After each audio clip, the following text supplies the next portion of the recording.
كن صحي. صحصوح سهلها عليك. فاصوليا خضراء باللحم المفروم.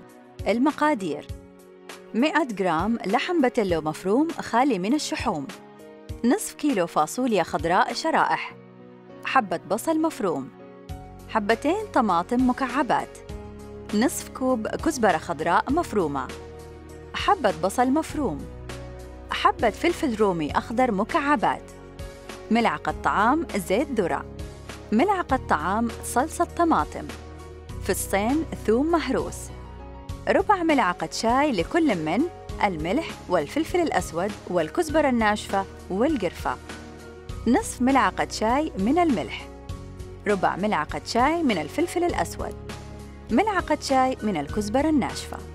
في مقلاة نضع اللحم مع المقدار الأول من البصل والمقدار الأول من البهارات على نار متوسطة مع التقليب المستمر حتى يتفكك اللحم ويتبخر وينضج ماؤه.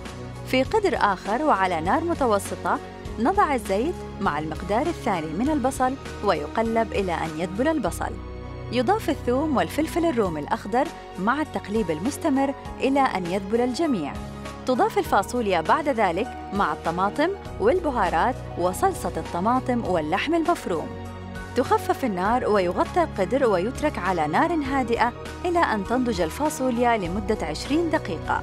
عندما تنضج الفاصوليا نضيف الكزبرة الخضراء ويقلب الخليط ثم يرفع عن النار ويقدم.